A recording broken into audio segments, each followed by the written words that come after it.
Hola, querido amigo. Bienvenido nuevamente a este tu curso, El mejor manual de crianza. Y no solo el manual de crianza, sino también el mejor manual de vida. Muy bien, continuamos nuestra lectura en el Evangelio de Juan. Estamos en este maravilloso libro que nos deja muchísimas enseñanzas. Vamos con Juan capítulo 2 desde el versículo 1. Evangelio de Juan capítulo 2 versículo 1. Al día siguiente se celebró una boda en la aldea de Caná de Galilea. La madre de Jesús estaba presente y también fueron invitados a la fiesta Jesús y sus discípulos. Durante la celebración se acabó el vino, entonces la madre de Jesús le dijo: se quedaron sin vino. Apreciada mujer, ese no es nuestro problema, respondió Jesús. Todavía no ha llegado mi momento. Sin embargo, su madre les dijo a los sirvientes: hagan lo que él les diga. Cerca de allí había 6 tinajas de piedra que se usaban para el lavado ceremonial de los judíos. Cada tinaja tenía una capacidad de entre 75 a 113 litros. Jesús les dijo a los sirvientes: llenen las tinajas con agua. Una vez que las tinajas estuvieron llenas, les dijo: ahora saquen un poco y llévenselo al maestro de ceremonias. Así que los sirvientes siguieron sus indicaciones.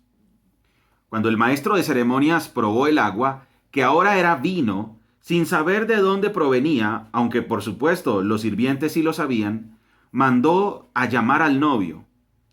Un anfitrión siempre sirve el mejor vino primero, le dijo, y una vez que todos han bebido bastante, comienza a ofrecer el vino más barato. Pero tú has guardado el mejor vino hasta ahora. Esta señal milagrosa en Caná de Galilea marcó la primera vez que Jesús reveló su gloria. Y sus discípulos creyeron en él. Después de la boda se fue unos días a Capernaum con su madre, sus hermanos y sus discípulos. Miren la intención de esta historia. La intención del milagro, de la transformación del agua en vino, está en el versículo 11. Miren, esta señal milagrosa en Caná de Galilea marcó la primera vez que Jesús reveló su gloria. O sea, esa fue la primera vez que Jesús mostró quién era. ¿Quién era? Dios mismo. El Verbo que se encarnó. La luz del mundo que vino a lo que él había creado. Y entonces el Verbo, la luz, Dios mismo, en ese momento, cuando transformó el agua en vino, mostró su gloria, mostró su deidad. Y paso seguido, sus discípulos creyeron en él. ¿Ok? Entonces, esa es la intención de esa narrativa. No es darle protagonismo a ningún otro personaje. Ahí ningún otro personaje es el protagonista. El protagonista es Jesucristo. Porque el autor dice, ahí fue cuando Jesús reveló su gloria, o sea, manifestó quién era él. Recuerden que la intención del Evangelio de Juan es mostrar a Jesucristo como Dios, el que vino del cielo, el que descendió del cielo. Vamos ahora con el versículo 13. Se acercaba la fecha de la celebración de la Pascua judía, así que Jesús fue a Jerusalén. Vio que en la zona del templo había unos comerciantes que vendían ganado, ovejas y palomas para los sacrificios. Vio a otros que estaban en sus mesas cambiando dinero extranjero. Jesús se hizo un látigo con unas cuerdas y expulsó a todos del templo. Echó las ovejas y el ganado, arrojó por el suelo las monedas de los cambistas y les volteó las mesas. Luego se dirigió a los que vendían palomas y les dijo: saquen todas esas cosas de aquí, dejen de convertir la casa de mi padre en un mercado. Entonces sus discípulos recordaron la profecía de las Escrituras que dice: el celo por la casa de Dios me consumirá. Pero los líderes judíos exigieron: ¿qué estás haciendo? Si Dios te dio autoridad para hacer esto, muéstranos una señal milagrosa que lo compruebe. De acuerdo, contestó Jesús. Destruyan este templo y en 3 días lo levantaré. ¿Qué dices?, exclamaron. Tardaron 46 años en construir este templo y tú puedes reconstruirlo en 3 días. Pero cuando Jesús dijo este templo, se refería a su propio cuerpo. Después que resucitó de los muertos, sus discípulos recordaron que había dicho esto y creyeron en las Escrituras y también en lo que Jesús había dicho. Aquí tenemos entonces la escena del templo. Nuestro Señor Jesucristo va al templo y echa fuera a los cambistas. Y entonces el Evangelio de Juan quiere también hacer algo. Este Evangelio registra muchas enseñanzas y muchos momentos en los que nuestro Señor Jesucristo estuvo en el templo. Este Evangelio hace mucho énfasis en eso, en el templo. Nuestro Señor Jesucristo vino al templo, Jesús vino al templo, estaba en el templo, cerca al templo. En la fiesta llegó al templo. Eso lo vamos a ver a lo largo de todo el Evangelio de Juan. Este Evangelio hace mucho énfasis en el templo. ¿Por qué? Porque el Evangelio está mostrando la deidad de nuestro Señor Jesucristo, está mostrando que Él es Dios mismo y está mostrando que Él vino a hacer un nuevo pacto con la humanidad. Aquí por eso el templo es protagonista una y otra vez. Él es la autoridad misma, Él llegó al templo con autoridad. Por eso los mismos líderes religiosos le dijeron, oye, ¿y tú con qué autoridad estás haciendo esto? Y entonces Él dijo, destruyan este templo y en 3 días lo levantaré. Ahí Él está mostrando su autoridad, su deidad. Les está diciendo, me matan a mí, destruyen mi cuerpo y en 3 días voy a resucitar, porque yo soy Dios y la muerte no me puede retener. Y entonces aquí nuevamente se muestra la deidad. Vamos ahora con el versículo 23 en adelante. Debido a las señales milagrosas que Jesús hizo en Jerusalén durante la celebración de la Pascua, muchos comenzaron a confiar en Él. Pero Jesús no confiaba en ellos porque conocía todo acerca de las personas. No hacía falta que nadie le dijera sobre la naturaleza humana, pues Él sabía lo que había en el corazón de cada persona. Ese es un atributo de Dios, la omnisciencia. Jesús los conocía a todos. Nadie tenía que decirle a Jesús, oye, mira lo que Él está pensando acerca de ti. El autor quiere aclarar que Él conocía a las personas. El autor quiere mostrar entonces la omnisciencia, que es un atributo exclusivo de Dios. Y aquí está Dios el Hijo. Entonces el versículo 25, no hacía falta que nadie le dijera sobre la naturaleza humana, pues Él sabía lo que había en el corazón de cada persona. Y miren el relato que sigue. Había un hombre llamado Nicodemo, un líder religioso judío de los fariseos. Quiere decir que a este religioso judío llamado Nicodemo, nuestro Señor Jesucristo le conocía ¿qué? ¿Qué acabo de decir? ¿Jesucristo conocía qué? Conocía a las personas. Conocía el corazón de las personas. El corazón de cada persona. Jesucristo conocía el corazón de las personas. Quiere decir que cuando Nicodemo, se le acercó a Jesucristo, Jesucristo ¿qué conocía de él? Su corazón. Su corazón. Jesucristo conocía su corazón. Y entonces Nicodemo, un líder religioso judío que era de la secta de los fariseos, se acercó a él, dice, una noche fue a hablar con Jesús. ¿Por qué de noche? El Evangelio lo va a mostrar a lo largo de toda la narrativa, que muchas personas le tenían miedo a la secta y entre estos pues Nicodemo decía, no, yo no me puedo acercar de día, sino me toca de noche para no ser expulsado de la sinagoga, para no ser expulsado de este partido político y religioso llamado los fariseos. Y entonces fue a hablar de noche con Jesús. Rabí, le dijo, todos sabemos que Dios te ha enviado para enseñarnos. Las señales milagrosas que haces son prueba de que Dios está contigo. Aquí tenemos entonces a uno de los fariseos que había creído en Jesús. Recordemos que varios fariseos creyeron en Jesús. Entre ellos está pues Nicodemo y el más importante en el sentido del protagonista más importante de las Escrituras, que era fariseo y creyó en Jesús, pues fue el apóstol Pablo. Él era un fariseo de pura cepa, dice él en Filipenses. un fariseo de fariseos, totalmente celoso de la tradición. O sea, era un fariseo 100% convencido de las tradiciones de su religión. Sin embargo, se convierte en seguidor de Jesucristo. Y aquí tenemos a otro, a Nicodemo. Y él dice, pues yo sé que vienes de parte de Dios, o sea, yo lo sé, porque las señales que tú haces, esas señales milagrosas son evidentes, pruebas de que vienes de parte de Dios. Eso está clarísimo. Y nuestro Señor Jesucristo le va a hablar a la necesidad del corazón de Nicodemo. Nuestro Señor Jesucristo no le contesta a Nicodemo nada respecto a lo que Nicodemo le dice, sino que nuestro Señor Jesucristo va al corazón de Nicodemo. O sea, va a decir, ok, vamos a hablar de lo que tú necesitas, sin rodeos. Y le dijo, te digo la verdad, a menos que nazcas de nuevo, no puedes ver el reino de Dios.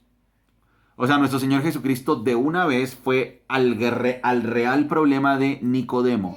No se puso con rodeos, porque como nuestro Señor Jesucristo, el autor acaba de decir que conoce el corazón de las personas, entonces automáticamente va a la necesidad de Nicodemo y le dice, oye Nicodemo, tú necesitas nacer de nuevo. Tú tienes religión, pero no relación con Dios.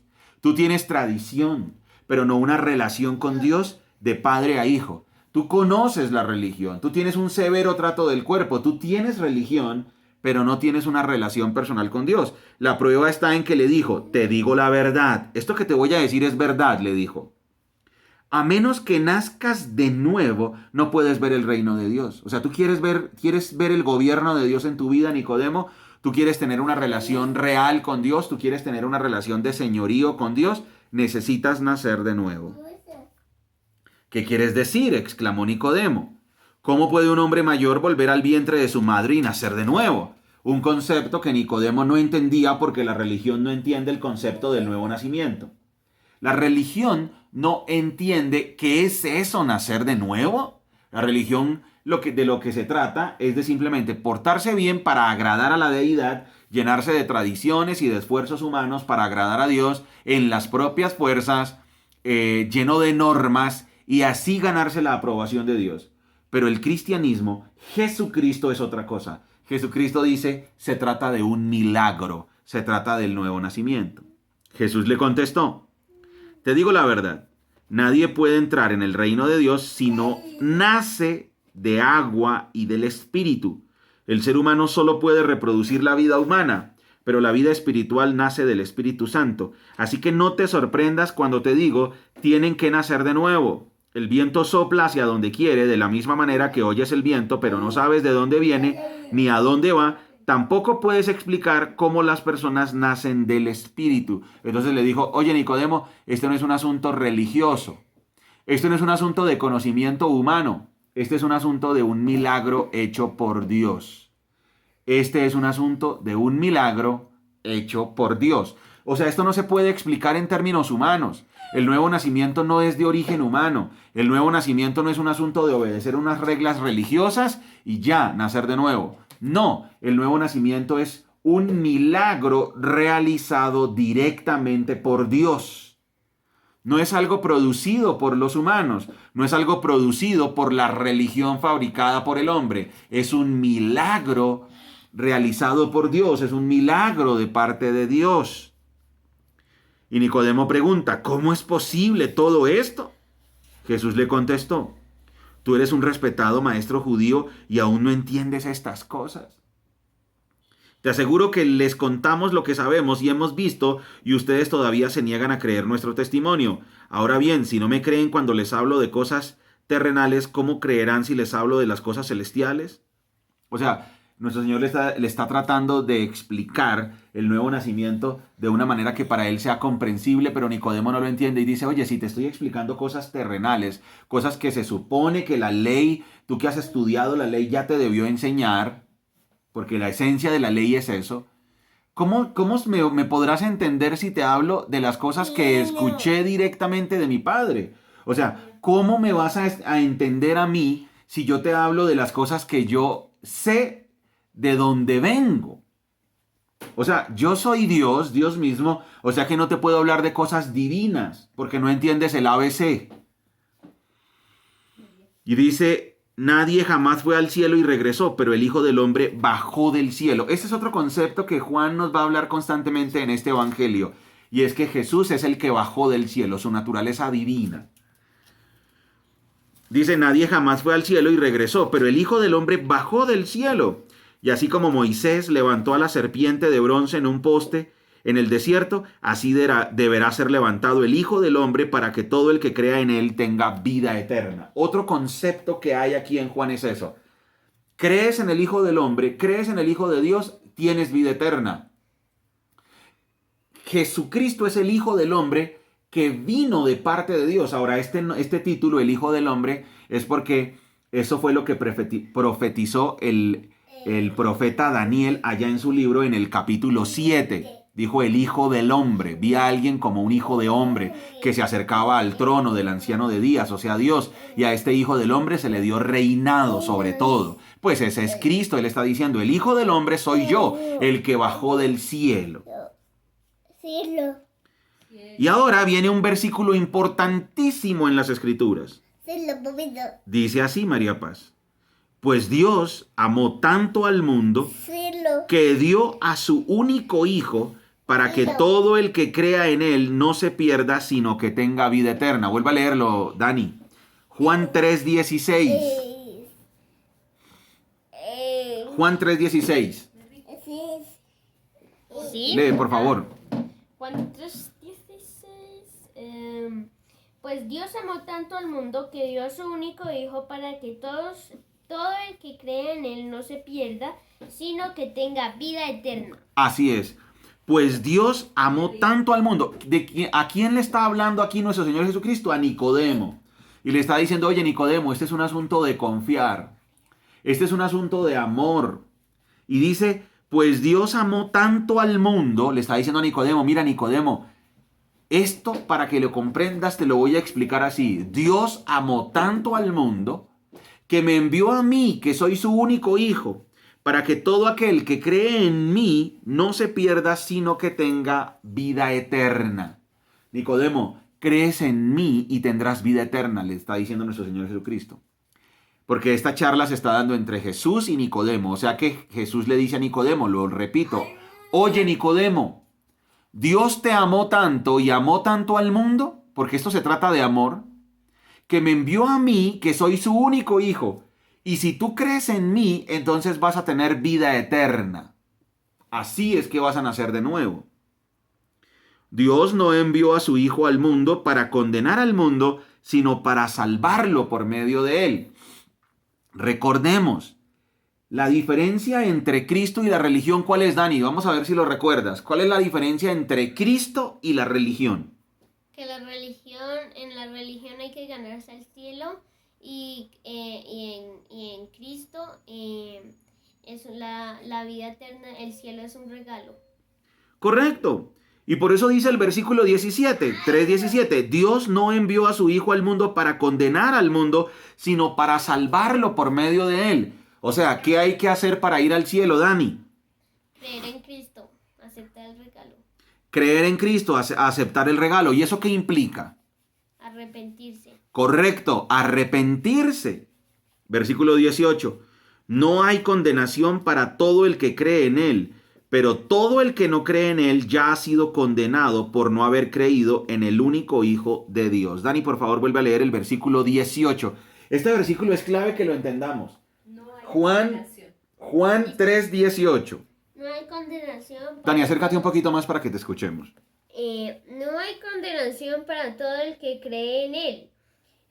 Pero todo el que cree en él pero todo el que no cree en él ya ha sido condenado por no haber creído en el único Hijo de Dios. Interesante. Miren lo importante. El cielo es un regalo. Quiere decir, miren lo que dice el versículo 18 en la primera parte. No hay condenación para todo el que cree en él. El cielo es un regalo. ¿Crees en él? No serás condenado, no vas a ir al infierno, no te vas a perder. Quiere decir, si yo me acerco a Jesucristo, me acerco a Dios a través de Jesucristo en una actitud de arrepentimiento, reconociendo mi bancarrota espiritual, reconociendo que soy malo, reconociendo que soy pecador, reconociendo como un mendigo que necesito ser salvo. Y entonces en ese reconocimiento le digo: Dios, confío en ti y confío en el regalo a través de tu Hijo Jesucristo. Jesucristo, creo en ti, confío, sálvame. Si eso se hace de todo corazón, ya no hay condenación. Voy al cielo, absolutamente gratis. Voy al cielo. Voy al cielo. Y ahora miren el pero. Pero todo el que no cree en él ya ha sido condenado por no haber creído en el único Hijo de Dios. El pecado más terrible que podemos cometer es rechazar el regalo del cielo. O sea, el que rechaza a Jesucristo ya está condenado porque ha cometido un gravísimo pecado: rechazar la oferta de Dios para ir al cielo. Acabas de rechazar la oferta de Dios para ir al cielo, vas al infierno. Versículo 19. Esta condenación se basa en el siguiente hecho: la luz de Dios llegó al mundo, pero la gente amó más la oscuridad que la luz porque sus acciones eran malvadas. Quiere decir, cuando una persona rechaza a Cristo, está rechazando la luz. ¿Y por qué está rechazando la luz? Porque ama más las tinieblas, porque ama más el pecado. ¿Y por qué ama más el pecado? Porque sus acciones son malvadas. Todos los que hacen el mal odian la luz y se niegan a acercarse a ella porque temen que sus pecados queden al descubierto. Pero los que hacen lo correcto se acercan a la luz para que otros puedan ver que están haciendo lo que Dios quiere. Bien, gran enseñanza que nos deja este pasaje. Número 1, lo que hemos leído hoy en el capítulo 2 y en el capítulo 3. La gran enseñanza que nos deja es: cuando nuestro Señor Jesucristo convierte el agua en vino, lo que está mostrando es su gloria, su deidad. Él es Dios y los discípulos creen en Él.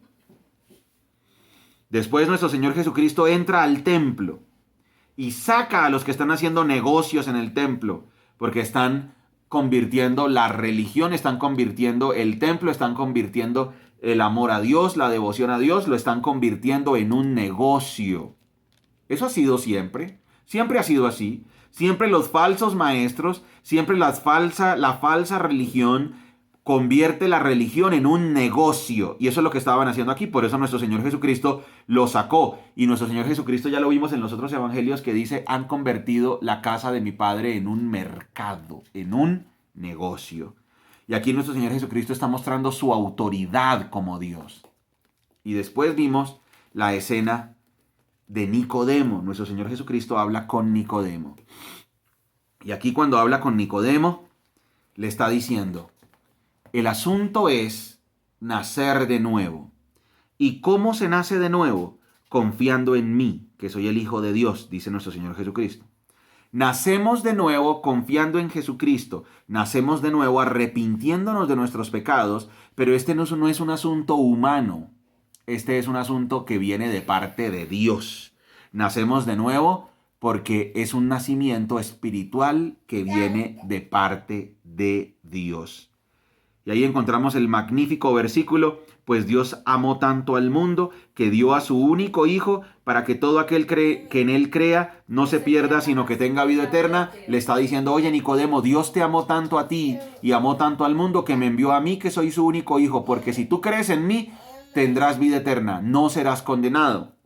Pero todo el que me rechace será condenado, porque el que me rechaza a mí está rechazando la luz de Dios y me está rechazando a mí porque ama más su pecado. Y si ama más sus tinieblas y si ama más su pecado, ese pecado es terrible porque está rechazando la luz de Dios y entonces será condenado para siempre en el infierno. Los que confían en Dios se acercan a la luz para que sus buenas obras queden al descubierto, las buenas obras producidas por el nuevo nacimiento. Muy bien, querido amigo, hemos terminado la clase número 112.